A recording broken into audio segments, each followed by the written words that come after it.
অনেক দিন তো হয়ে গেল আপনাদের মাঝে আসি না। তো আজকে নতুন একটা ব্লগ নিয়ে চলে আসলাম আপনাদের মাঝে। তো হ্যালো এভরিওয়ান, আসসালামু আলাইকুম। কেমন আছেন আপনারা সবাই? আশা করি যে যেখানেই আছেন আল্লাহ তাআলার অশেষ রহমতে ভালো আছেন এবং সুস্থ আছেন। তো কিছুদিন যাবতই ভিডিও দিতেছি না, এর মধ্যে হয়তো অনেকেই ভুলে গেছেন, আবার অনেকেই আমার প্রিয় আপুরা ভাইয়ারা মনে রাখছেন আমাকে। তো সব মিলিয়েই চলতেছে দিনকাল। আপনারা সবাই কেমন আছেন অবশ্যই জানাবেন কমেন্ট বক্সে। আপনাদেরকে তো আমি খুবই মিস করতেছিলাম, যার কারণে চলে আসলাম নতুন একটি ভিডিও নিয়ে। আর এই শীতের সিজনে কার কার পিঠা খাওয়া হয়ে গেছে অবশ্যই জানাবেন। আমাদের বাসায় তো এই যে আজকে ফার্স্ট শীতের পিঠা বানানো হয়েছে। দুধ চিতইটা এখনও বানানো হয় নাই, ওটাও কিছুদিনের মধ্যে বানাই ফেলবো।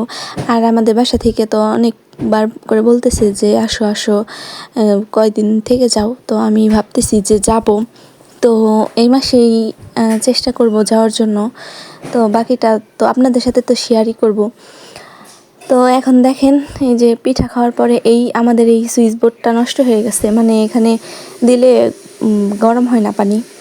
তো এখন হচ্ছে এই যে টিভির পাশে যে বোর্ডটা আছে এখানে দিই, যার কারণে হচ্ছে এটা হচ্ছে অনেক মানে কারেন্ট খায়, বেশি কারেন্ট খায়, এর জন্য ওইটার মধ্যে হয় না। তো ওই যে তারপরের দিনের ভিডিও এটা। আমি তো ঘর মুছতেছিলাম আর আজকে অ্যাকোরিয়ামটাও পরিষ্কার করব।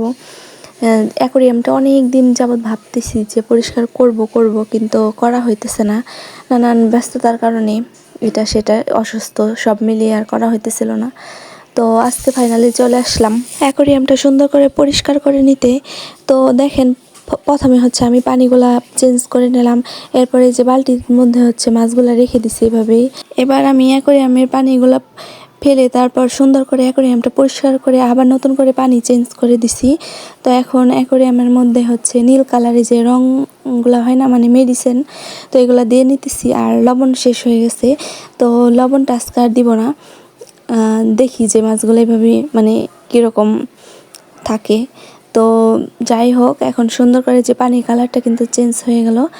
তো অ্যাকোরিয়াম পরিষ্কার করে আজকে আবার এই যে এই গাছগুলা দিয়ে দিছি। এই গাছগুলো আমি রেখে দিছিলাম কারণ মাছদের কষ্ট হয়। আগে তো অনেকগুলা মাছ ছিল, যার কারণে এগুলা রেখে দিছিলাম। তো এখন যেহেতু মাছ মরে গেছে, মাত্র 3টা মাছ আছে এখন, এই কারণে হচ্ছে আমি গাছগুলো আবার বসাই দিলাম।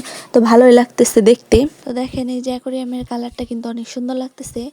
আর মাছগুলো অনেক বড় হয়ে গেছে। যখন আনছিলাম তখন কিন্তু মানে একটু ছোট ছিল, এখন বড় হয়ে গেছে। এই অ্যাকোরিয়াম মানে এই ঘরটা ওদের জন্য পারফেক্ট না, তো ভাবতেছি একটা বড় ঘর আনবো ওদের জন্য।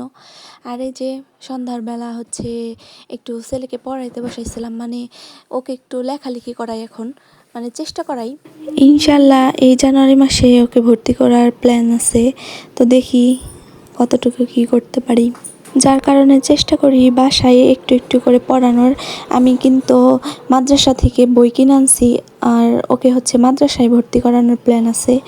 তো বই আমি কিনে আনছি, এখন হচ্ছে বাসায় ওই বইয়ের পড়াগুলো পড়াই, যাতে হচ্ছে ভর্তির পরপরই ওর উপরে মানে চাপ না আসে। একটু একটু করে শিখাইতেছি।